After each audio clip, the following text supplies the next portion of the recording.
बड़े पैरोकार बन रहे हैं दलितों के, महिलाओं के, और आजकल जो आपके पोस्टर बॉय बने हुए हैं, आजकल तो लग रहा है कि सब कुछ वही तय कर रहे हैं। क्या देख रहे हैं? आपसे बड़ी काट लेकर आ गई ये लग रहा है बीजेपी।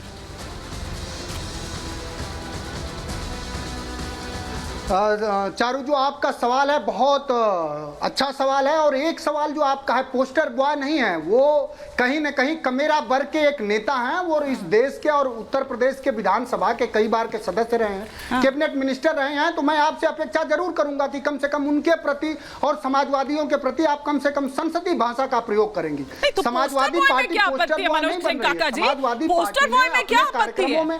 पोस्टर बॉय में क्या आपत्ति है? सुनिए तो हिमानी, कम से कम रामचरितमानस का अपमान तो नहीं किया उनकी तरह।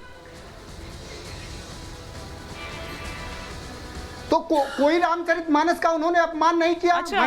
मैं समझता हूं, अगर आप सवाल करें फिर आप रामचरितमानस पे, उन्होंने 10 बार कहा है, उनके वक्तव्यों को आपको समग्रता से सुनना चाहिए। उन्होंने कहीं अपमान नहीं करा है। उन्होंने सुंदरकांड के एक चौपाई का उदाहरण दिया है कि ढोल गवार शूद्र पशु नारी सकड़ ताड़ना के अधिकारी, एक चौपाई पर उन्होंने बात करा है। और जो आप सवाल कर रहे हैं, उत्तर प्रदेश में जो माननीय अखिलेश यादव जी की विचारधारा है, वो सही विचारधारा। अखिलेश यादव जी वो जानना चाह रहे हैं कि उनके जो मुख्यमंत्री रहे, 4-4 बार के लोकसभा के सदस्य रहे, उनके घर को गंगा जल से धुलवा के भारतीय जनता पार्टी ने क्या प्रमाण दिया?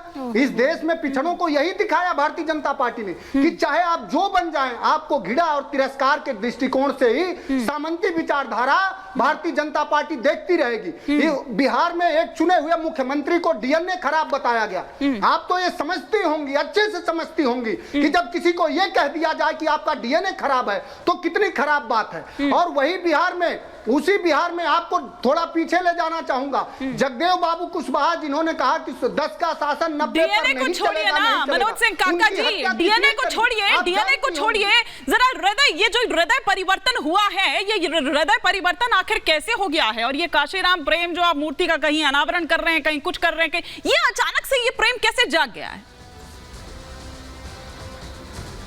ये प्रेम का सवाल नहीं है, सवाल हक और हक भागीदारी का है। ये राष्ट्रीय अध्यक्ष जी बहुत स्पष्ट पूछ रहे हैं। आप जानते भी होंगे कि सेंट्रल यूनिवर्सिटी इस देश में 42 है, उसमें एक भी दलित पिछड़ा वर्ग का प्रोफेसर क्यों नहीं है? उसमें आपको अगर बता दूं तो मैं बीएचयू में एक भी दलित पिछड़े वर्ग का प्रोफेसर क्यों नहीं? ये सब सवाल है। देश के सेंट्रल सेक्रेटरीट में 89 सेक्रेटरी हैं, उसमें एक भी दलित पिछड़े वर्ग का क्यों नहीं है? मोदी जी जहां से सांसद हैं, बीएचयू आईटी में अभी 8 सिलेक्शन हुआ, एक भी दलित पिछड़ा वर्ग का। चारू जी को एक बार स्क्रीन पर लेकर आए। पार्टी और उसके प्रवक्ता दिन रात पिछड़े का राग रो रहे हैं, आजकल बनावटी पिछड़े का। उनसे ये जानना चाह रहे हैं कि उनकी भागीदारी आर्थिक, सामाजिक, शैक्षणिक कब तय करोगे? केवल वोट चाहिए।